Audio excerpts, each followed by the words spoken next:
Welcome to Nerd Heaven. I'm Adam David Collings, the author of Jewel of the Stars, and I am a nerd.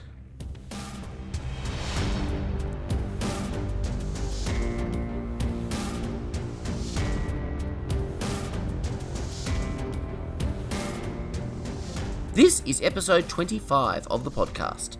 Today, we're talking about Star Trek Insurrection. I've already covered the other 3 TNG movies on the podcast. The description on Memory Alpha reads, "The battle for paradise has begun. As the Dominion War ravages the Alpha Quadrant, an idyllic planet in the middle of an unstable region within the Federation space serves as home to the peaceful Baku, and a veritable fountain of youth. When the Sonar and the war-torn Federation plan to exploit the planet in order to rejuvenate themselves, Captain Jean-Luc Picard and the crew of the Starship Enterprise E must rebel against the Federation in order to save the Baku and expose the atrocities that are about to take place." The screenplay was written by Michael Piller, based on a story by Michael Piller and Rick Berman. It was directed by Jonathan Frakes, and it first released in cinemas on the 11th of December 1998. Make it so!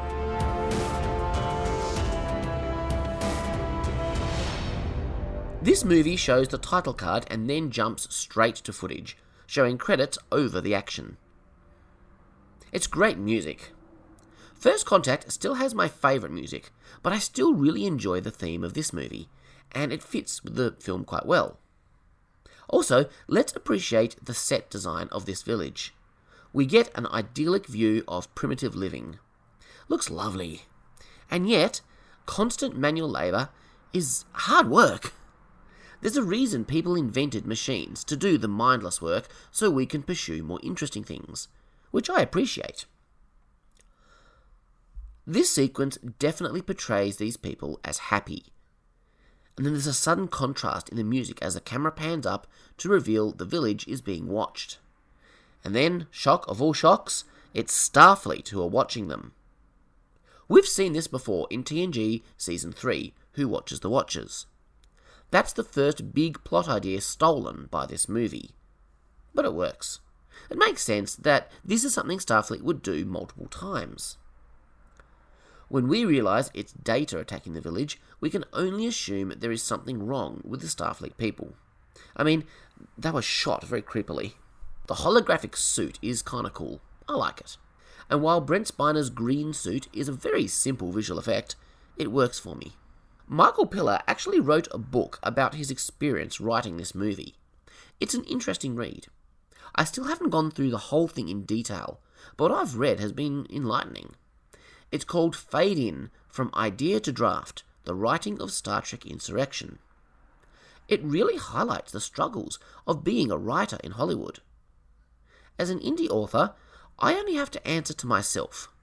Sure, I need to listen to my beta readers and my editor, but ultimately, nobody chooses where the story goes but me. It's my baby. But when writing a movie, there are so many different voices that get to have an opinion. It's a wonder any script ever gets completed.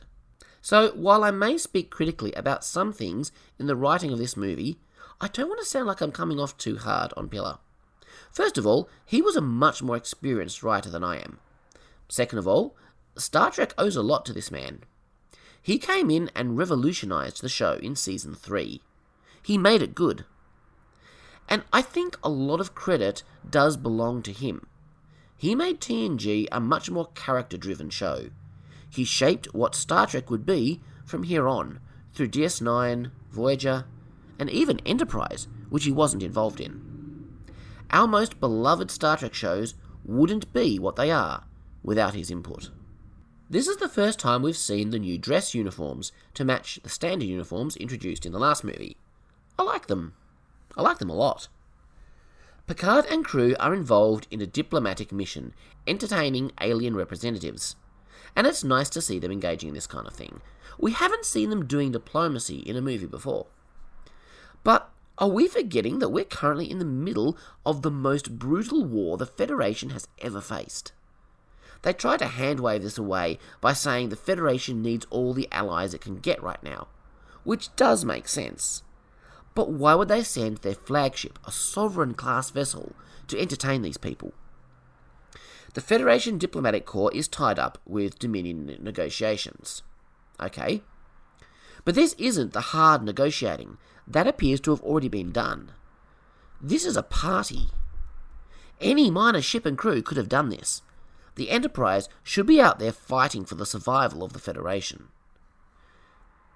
Michael Piller and Rick Berman both wanted to do a light-hearted movie. And while I don't have any specific objection to that, this hardly seemed like the time. I can understand why they felt this way. First Contact was a much darker movie, and both DS9 and Voyager were in pretty dark times at this moment. DS9 was in the midst of the Dominion War, and Voyager had recently been through a frightening encounter with the Borg and Species 8472. Frankly, I was loving it. This was one of my favourite periods in Star Trek history. But I like the dark stuff. And it wasn't so dark that I felt the need for relief. I mean, this was hardly Battlestar Galactica. Some might have wanted some relief from that darkness in Trek, but not me. This movie felt very out of place, very out of time to me. I can't help but wonder if instead of doing this, they had actually done a Dominion War movie. Not to try and tread on the toes of what DS9 was doing, but how many World War II movies are out there that focus on individual characters, or maybe a submarine or a platoon of soldiers? There are a million stories you can tell within the framework of a war. And I think it would have been very interesting to have actually done a Star Trek war movie. But that's just me. I do like the conversation in the turbo lift that hints at these being difficult times for the Federation, including Picard's line, "Anyone remember when we used to be explorers?" And then we meet Worf. Picard asks him what the hell he's doing here, and his voice fades out as he gives his explanation. I hate this. I really, really hate this. What a cop-out. First Contact had a very good valid reason for Worf to be on the Enterprise.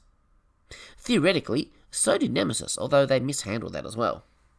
I don't know, it just felt like they couldn't be bothered thinking up a reason, so they just... I don't know. The aliens that Picard is welcoming as a Federation protectorate look awesome. Very nice makeup design by Michael Westmore. The thing the alien puts on Picard's head is silly. I think perhaps it was supposed to be amusing? I don't know. In a lot of ways, this movie feels like an extended TV episode. I think from the moment Rick Berman told Michael Piller he wanted the next movie to be more lighthearted and comedic, it was never going to have the epic feeling that the last two movies had. Star Trek IV was practically a comedy, and it worked. It's a favourite movie of most Star Trek fans, including me. But I think that's an outlier. It shouldn't have worked as well as it did. They were deliberately trying to model this movie on Star Trek IV. See, here's the problem. Comedy in Star Trek can work. DS9 did some hilarious episodes. They also did some real stinkers in the name of comedy. But we were getting 24 episodes a year at the time. We were getting a movie every couple of years. To dedicate an entire movie to comedy, well, it feels like a bit of a waste to me. Anyway, let's see how this plays out. So, Data was scheduled to observe the Baku village for 1 week. He should be back on the Enterprise by now, and Admiral Dougherty is calling asking for Data's schematics. Data has taken the other Starfleet observers hostage and is refusing to respond to orders or answer hails. Dougherty very much views this as a malfunctioning piece of technology, which of course it could be, but that probably shouldn't be the first thing that comes to mind when dealing with a sentient android like Data. Dougherty keeps trying to discourage Picard from approaching the planet, and Picard keeps ignoring him. And this is where we get the one and only reference to Data's emotion chip in the movie. Apparently he didn't take it with him. What? In Generations, it was fused into his neural net and couldn't be removed. In First Contact, he could deactivate it. And now, he has apparently removed it and left it on the Enterprise. This was so badly handled in my opinion. You see, Michael Piller wasn't a fan of the emotion chip idea. He felt that since Data had finally gained the thing he'd wanted all his life, that he'd lost the most important part of his character. I disagree. And I would say that First Contact proves my point. They did some interesting stuff in that movie with Data's emotions. They introduced new vulnerabilities to him that he'd never had to deal with before. But the interesting thing is, in an early draft of this script, Piller actually did some interesting stuff with Data. He had him dealing with some new realities. He'd gotten what he'd always wanted, but it had brought him some unexpected disadvantages. For instance, he no longer enjoyed playing poker. This was interesting. He could have done a lot with this. But instead of moving forward, he went backwards, and he essentially erased all of Data's character development since Generations. I was really unhappy about this. This was a mistake. Data's arc in this movie was about him learning what it's like to be a child. It's something we might have seen as a subplot in a TNG episode. And I found it very unsatisfying. But I'm getting a little ahead of myself. Anyway, given this strange turn of events with Data, Picard decides to delay Worf's return to Deep Space Nine and ask him to join them. I'm not sure that's especially warranted, story-wise, but it keeps Worf in this movie. Picard all but disobeys the Admiral here by setting a course for the Briar Patch. I guess Doughty didn't explicitly forbid him from coming, he just discouraged it. He says, "It's not a good idea, just get me Data's schematics." Picard thinks there's something off about this whole affair. This is also the first appearance of the new Admiral uniform. In DS9, while most characters wore the new grey movie uniforms, Admirals continued to wear the bright red Admiral uniform. It was a bit glaring. We actually see Admiral Ross transition to the new uniform during the early part of Season 6, after this movie had shown. And this is our introduction to Roafo, the movie's alien villain, played by legendary actor F. Murray Abraham. Although he's hardly recognisable under all the alien's prosthetics, and frankly, I'm not sure this movie gives him a chance to really show why he's such a legendary actor. I like the dinosaur-esque aliens that work for the sonar. The sonar ship is actually pretty cool. A bit of a unique design for Star Trek. I also like the ship that Data is flying. Very Federation, but quite unique. Bigger than a shuttle, but smaller than a starship. And quite different to a runabout. The visual effects for the Briar Patch are nothing out of the ordinary by today's standards, but at the time they looked amazing, and they still look great today. There is some clear inspiration from real Hubble telescope images. Riker and Troy are investigating the sonar to see what they're all about. Not only have they enslaved two primitive races, but they are known to have produced mass quantities of Ketracel White. Every Star Trek fan at the time knew what this was. It's the drug used by the founders to control the Jem'Hadar soldiers. Sisko and his crew risked everything to destroy a Ketracel White facility in Cardassian space, very recently. We are at war with the Dominion, and the sonar are helping them create the very weapons that are killing our people. The sonar are the enemy. Troy's question, why would we be involved with these people, is the understatement of the millennium. It makes absolutely no sense. Don't get me wrong, I appreciate the DS9 reference. I appreciate that they are again at least acknowledging the war. But it just doesn't work. Riker and Troy are acting like, oh, so they're drug dealers. That's not nice. But it's so much more than that. The sonar are enemy agents. They're working for the Dominion. In Season 7 of DS9, we even hear Damar and Wayun talking about how the sonar are requesting Dominion assistance to protect one of their Ketracel White factories. In this scene, we also get our first hints of something rekindling between Troy and Riker. For some reason, they changed the hologram-esque view screen sound from First Contact with the standard cut and beep in this movie. I'm not sure why. It's just another thing that gives this movie more of a TV feel. Picard and Worf go out in a shuttle to capture and deactivate Data. So Picard tries to distract Data by singing a Gilbert and Sullivan song that he'd recently been rehearsing. I think this was supposed to be funny. It just makes me cringe. Picard asks Worf if he knows Gilbert and Sullivan, and he says he hasn't had time to meet all the new crew members. Why would Picard expect Worf to know 19th century Earth composers? Sure, he spent much of his childhood on Earth, but still. I think this was supposed to be funny as well. The bit where the two ships are connected together is pretty suspenseful. So they've captured Data and they beam down to the Baku village. This movie has one big strength over the other TNG movies. They get out of the soundstage and do a lot of location shooting.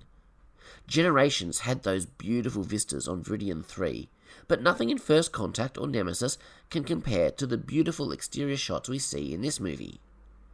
And as I think I've already said, I really liked the outside sets for the Baku village. The Baku, while aliens, look completely human.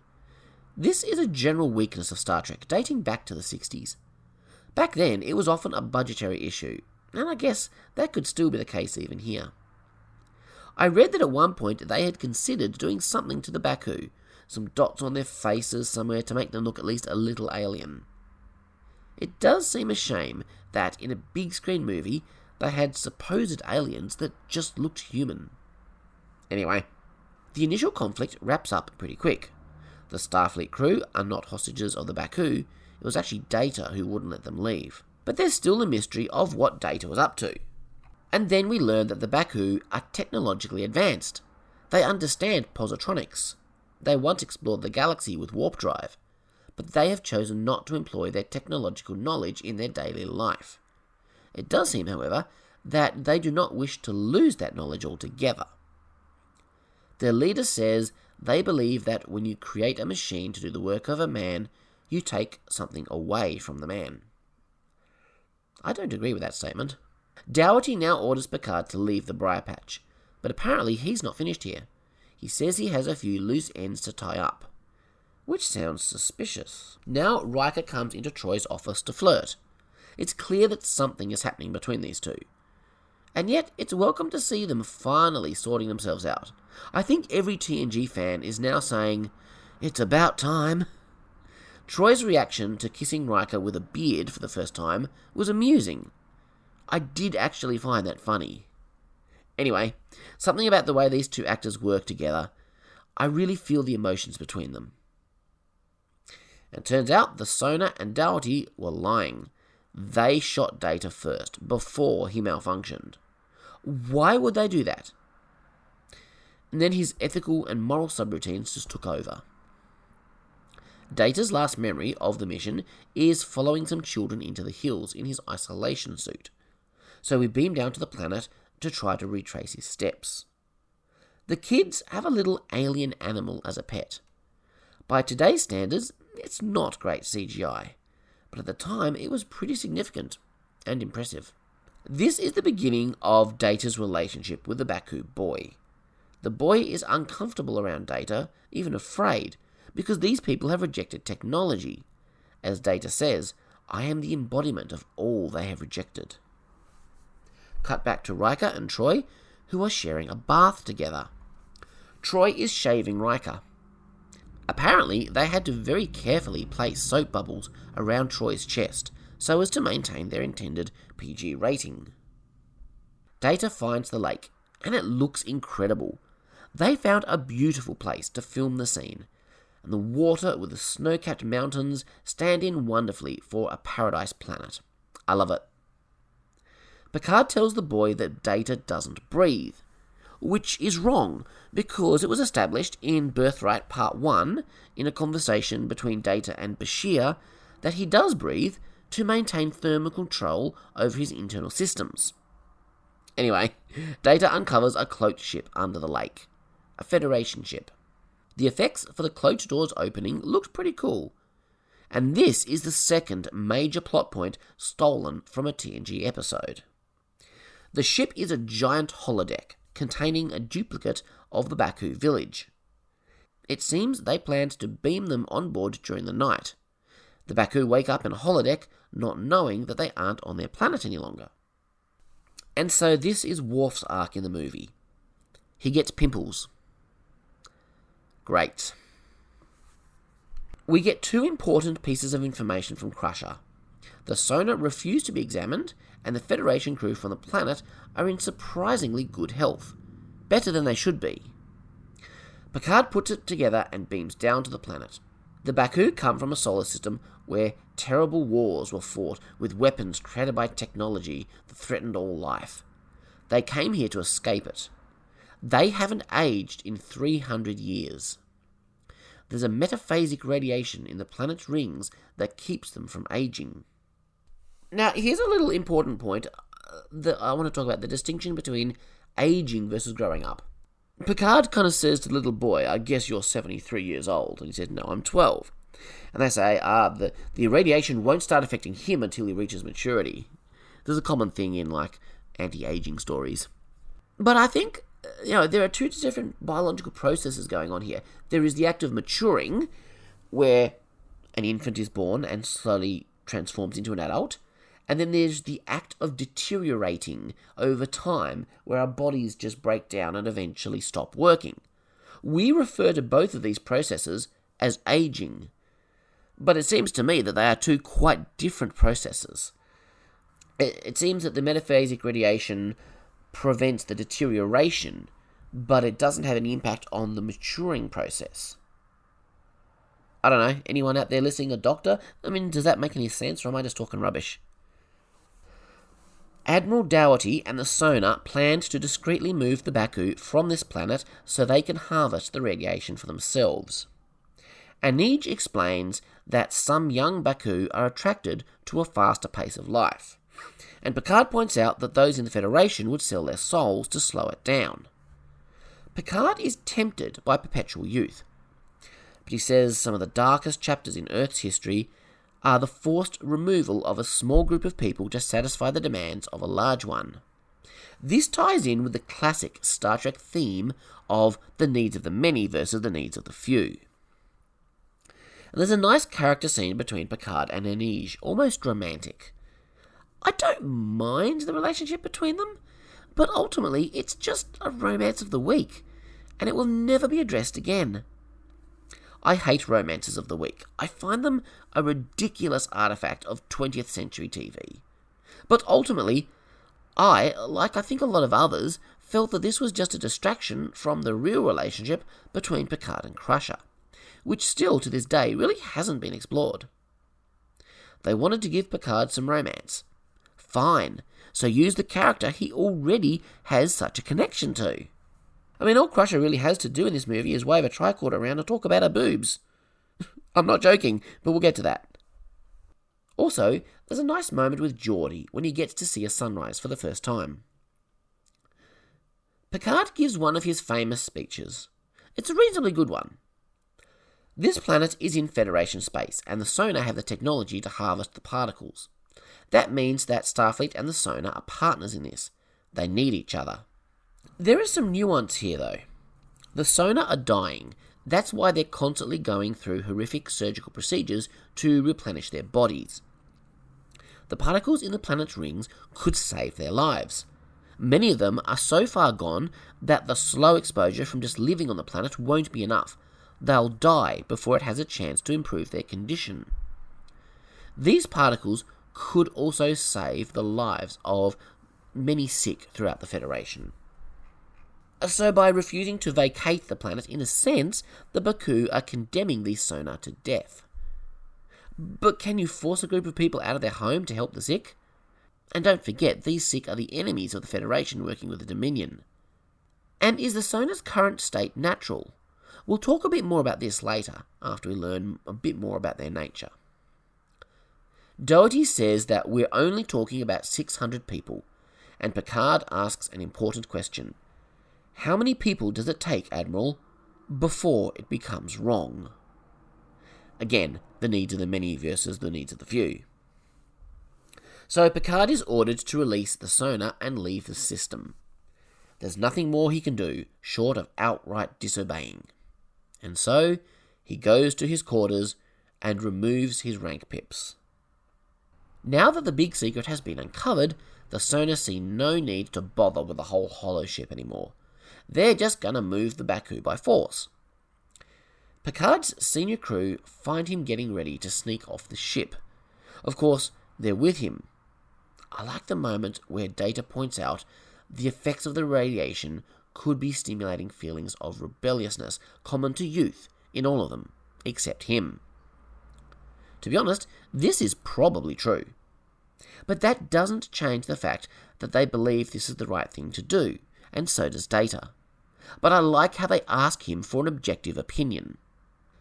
Picard's hope is that they won't begin the procedure while the planet is inhabited.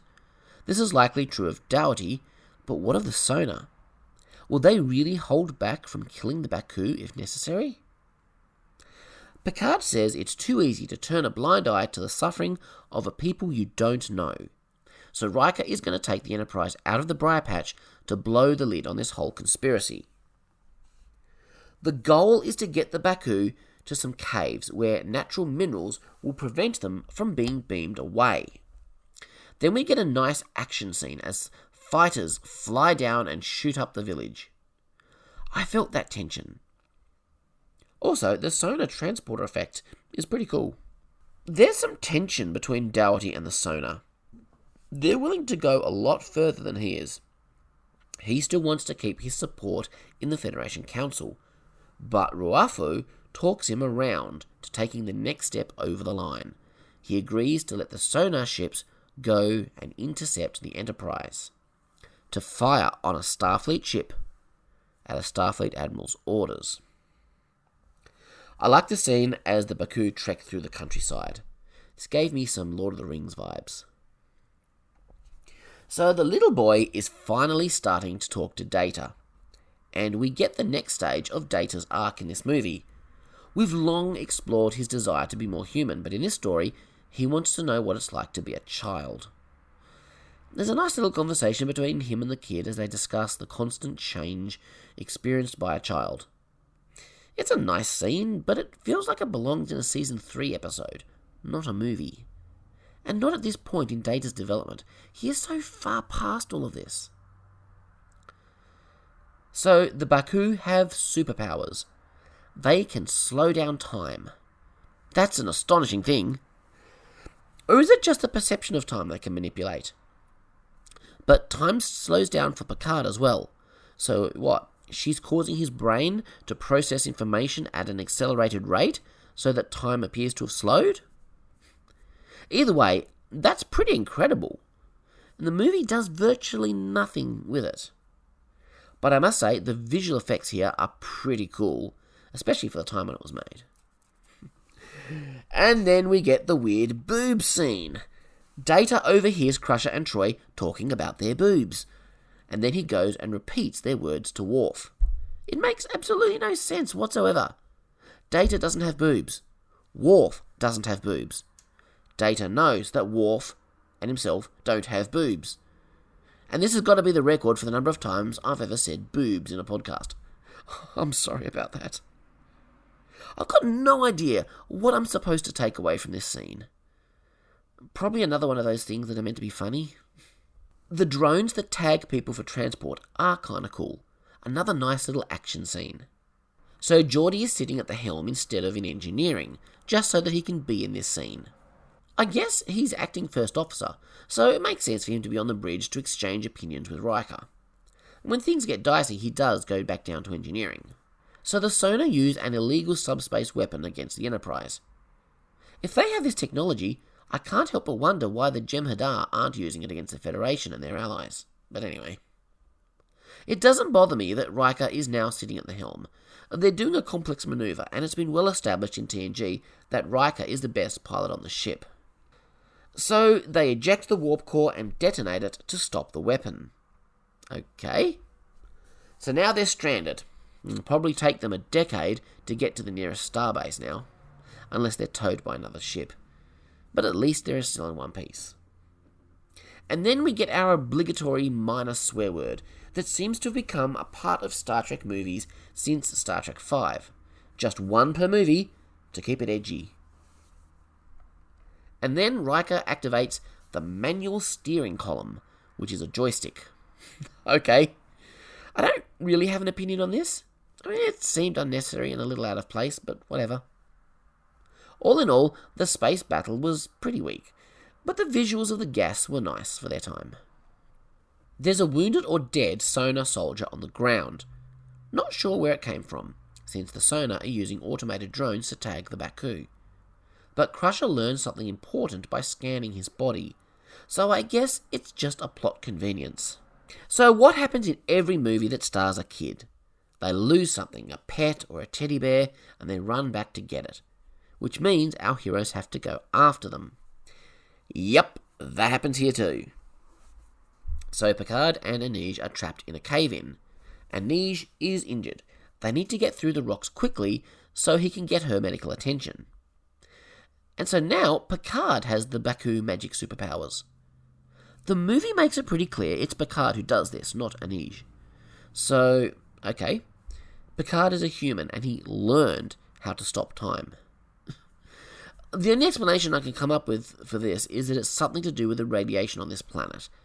So now we have super radiation that can not only regenerate human cells to prevent aging, but also grants people magic abilities to manipulate time. That's a lot to ask of radiation.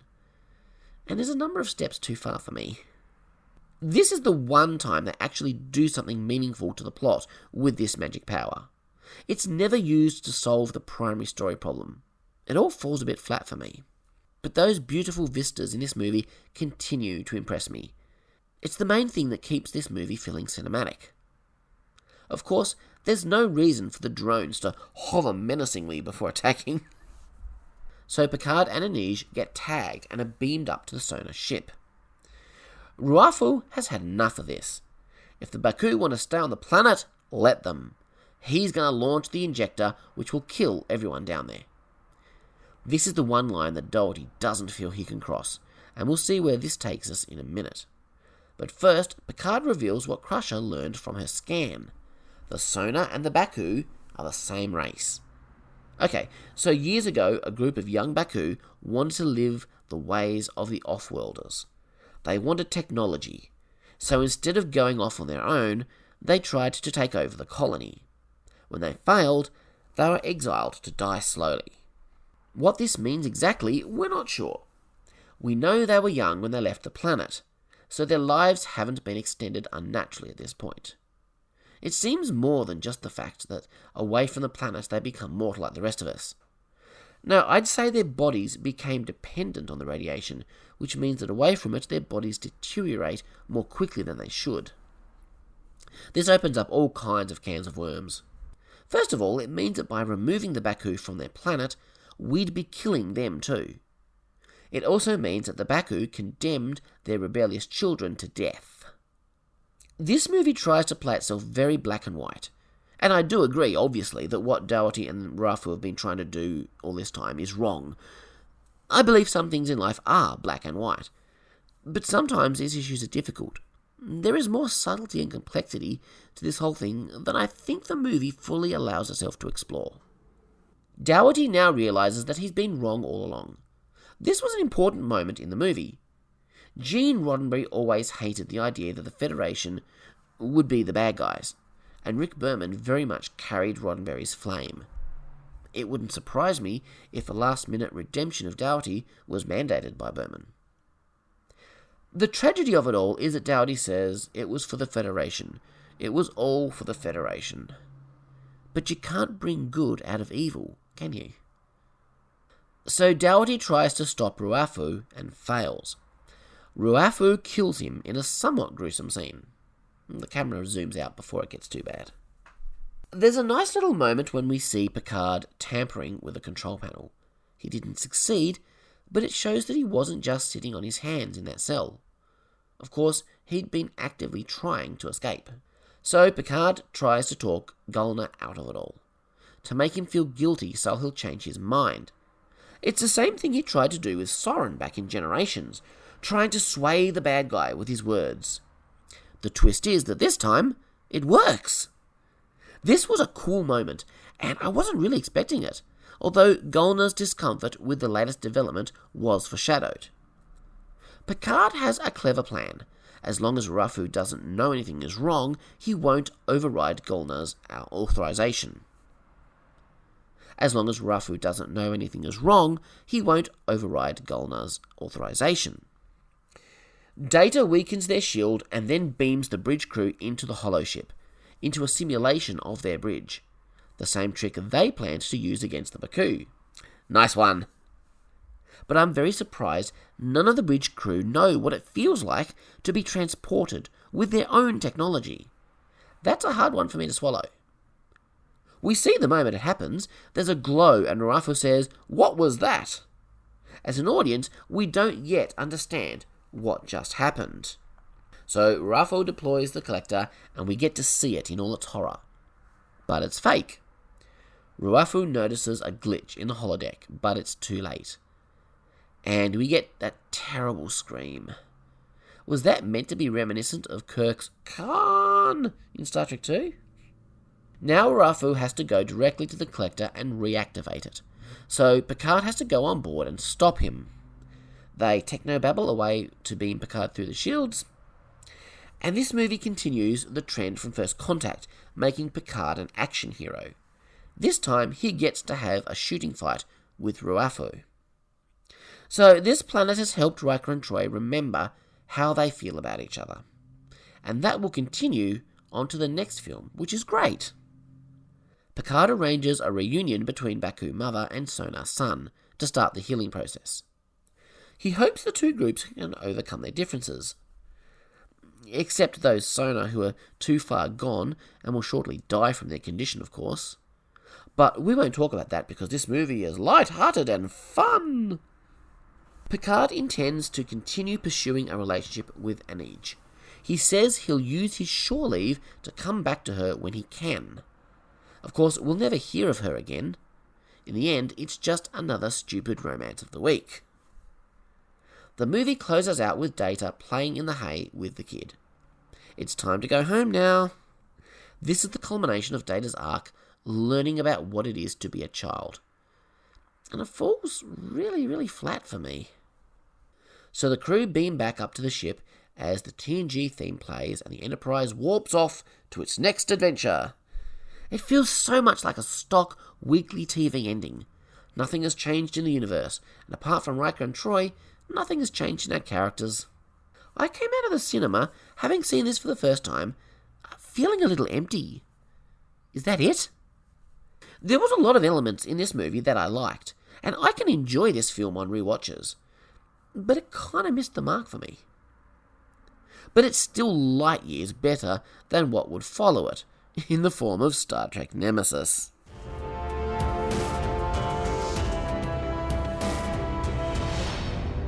So by now, I'm sure you've heard the news. The Snyder Cut is coming! That's right, the much hoped for Zack Snyder Cut of the Justice League movie is going to be a reality. It's expected to go live in HBO Max sometime next year. I'm very excited to see how Zack's original vision plays out for this movie, and perhaps bring a better conclusion to the story arc that began with Man of Steel. But my first thought when I heard the news was, that's nice, but will I get to see it? HBO Max is an American streaming service that's about to go online. However, there's a lot of talk that they plan to go international with the service, and it's hoped that it will be available in many countries by the time the Snyder Cut releases. I'm holding my breath, hoping that Australia will be one of those. So, it seems a perfect time to be delving into the DC Extended Universe movies, and that's exactly what I'm doing. Next episode, in 2 weeks' time, I'll be talking about Man of Steel. I can't wait to geek out over this movie with you. Catch you then.